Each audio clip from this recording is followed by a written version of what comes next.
Hello, everybody. Welcome to your Daily Pop. So, you guys, I read these so much each day to myself, so I'm not 100% certain which ones I've already used, but I have a different take and insight each time I use them and I channel. So, if you see a familiar one, there are also ones that repeat like action, but there's different actions underneath. So, don't be alarmed. You're not going to hear exactly what you've heard if you see an action card. But plus, I believe there's something really magical in these cards. There's something in the light codes that reflect through to me that are so peaceful. So if you can, while I'm reading, just look at your screen and look at the beautiful first card, the action, the light codes. Like, what do you see in this if this was like a Horseshack test? In the middle, I see like a heart and two lungs, and then I just see this beautiful, I see this as like a seed of wisdom. And are you going to let that like push up into your heart and open your heart and be honest with yourself about anything?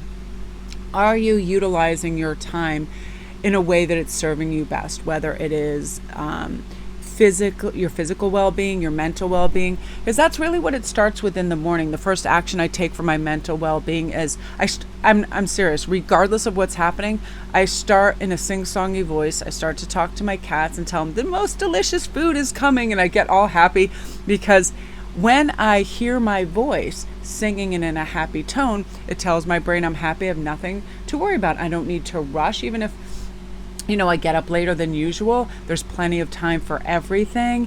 And I pet them and I slow down and I remind myself that every action I take, especially when I first wake up and before I go to bed, is very important for my state of mind.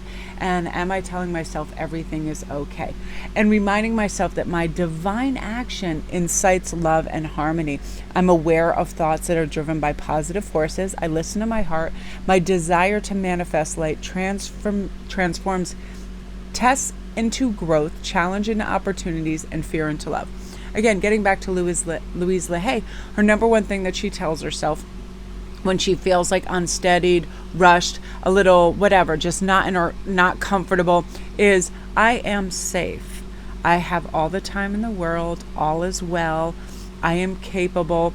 And then what that does to help me is it situates my mindset that I don't have to make an immediate choice or decision. I can slowly weigh my pros and cons. And again, I'm always saying, I do this in the car too. I say, I feel safe. I feel safe. I'm going to get to where I need to go. I don't need to hurry, especially if we hit traffic or people honking.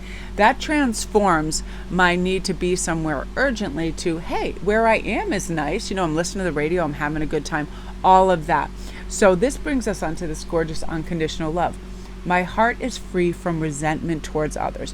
Just read this thing on resentment that once we drop it, it's like guilt or anything else. We feel so much lighter, and then we have a healthy void for something else, right? Resentment is really kind of cancerous. It just grows and grows, and it takes up the space of unconditional love. So we need to just dump that. Hey, no matter what anybody did at any given point, who knows their frame of reference, their state of mind, what their intentions were, but it's over. Like, that's such a healthy thing to say too. It's over. I am moving on. That's a great way to just let it go. You know how I picture if somebody does something and it's not super nice, usually it's a family member, because we can sometimes get callous with each other, how we treat each other's things or laundry or whatever. I picture a suitcase. I'll make it a nice one. I'll make it a nice little Louis Vuitton number. I open it. I write down what that was, in consideration, whatever. I crumple it up. I throw in that suitcase. I let it go on a little raft. Goodbye. It's over, right? That's really helpful with that. I open my eyes and my heart, and I discover the light and beauty in every being. I am aware suffering can cause distress and hurt in people. I see the pure child in everyone and practice forgiveness. True. I also, I still myself before I try to create some kind of response or retort that I think is going to be equal measure if someone was like rude to me. But I really pause before I do that anymore, and I look at the situation and I assess. Sometimes it's people's communication style. It's what they've learned in school, people being sarcastic, whatever it is. And I figure like begets like. So if I then say something that is kind and considerate and open, I will then get that back. It'll make the other person consider their words and their actions. It's so true, but we sometimes feel like we have to respond very quickly. That was one thing I loved and I adored about my father was he was a man of few words, but when he spoke, like every single person would listen to what he was saying. It made sense. It was wise. It was kind. It was calm.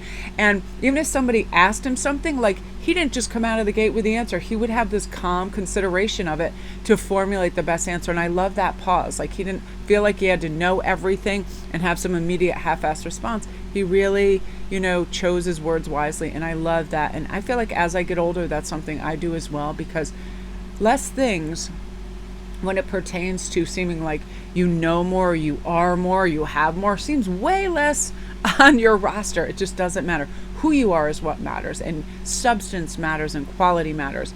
And unconditional love is a quality we all gain hugely from. It takes away so much of that exasperating, acidic, negative energy, because it's calm, it's considerate, and it's not out to harm anyone, nor is it out to harm us, which I love.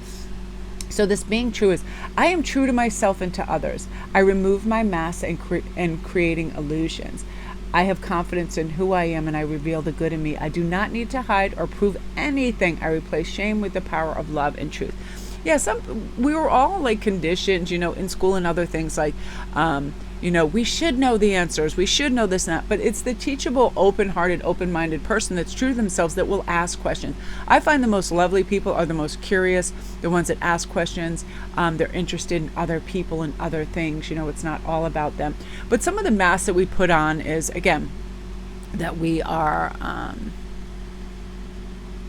just absolutely brilliant. We have it all together at all times. That's what, I feel so deeply for new moms, because I remember looking at pictures and magazines and on TV of people, a kid on each hip and their hair is done and they look all awesome and they're creating all this food and this perfect dinner and they're vacuuming and they're solving world peace and they're, it's just ridiculous. And then by comparison, we think we have to be all that much more, so we put on these masks and these illusions that we are doing so much more. It always made me sad that when you saw like a group of teens, if one teen was like, I got so-and-so on my test, and then it becomes a competitive type of thing, like we think that we are more valuable as humans if we get better scores on tests. It's so silly. The truth is that when we are a caring, loving, kind individual, that's what matters. That's a true test of an individual. And to remember that you're awesome because you care about those new flowers that are coming up in your yard. You're awesome because you care that your pets have food and, your children are happy, or your mother is living comfortably. You're beautiful because you opened that book and you turned on that video that was going to help you learn more about yourself, who you are, and the things that are possible in the world. It really is the little things, and the big things is we just make it about love. We make it about being our authentic self. People are much more comfortable with someone who knows what they want. They have healthy boundaries. They state, what's a go and what's a no. I really like that, because then you feel like, okay, I can operate within, I got a blueprint to work with. I understand, where also, if you're being your authentic self, you get more of what you want out of life. You're not going to say yes to go to all these movies that aren't your genre that you like, all these restaurants that aren't the food that you like, you know what I mean? Participating in all these whatever, sporting events, concerts that aren't your genre that you like. Say what you like. And, this is where we get reciprocity. Sometimes you do what your friends like if it's different, and then they do what you like. Date, whatever it is. It's one of those things. I saw this thing yesterday with Matthew Boggs. I absolutely loved it. He said he was on a date with, I don't know if it was his current wife or a woman, but or this individual that he was listening to. So he was out, and this man was just trying to impress, because that's what happens. It's like they want to peacock, they want to prove that they are worthy of you, and that's fine. But if that goes on for an extreme amount of time, where then haven't asked you anything about yourself, that's where you need to be a little assertive and go, listen, I really appreciate you sharing a lot about your life and all of this, but I feel that your interest in me is not really there because you haven't asked me any questions about me. I am curious about you, and you filled me in on those details. And are you curious about me as well? Things like that. It's like sometimes we just need to step in. We suffer a lot of idiocy and a lot of things that could simply be rectified by us speaking up and being our authentic self and being true.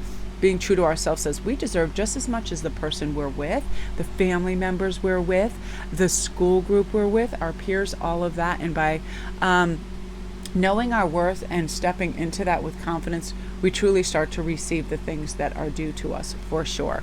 So that's your Daily Pop, you guys. Love and light.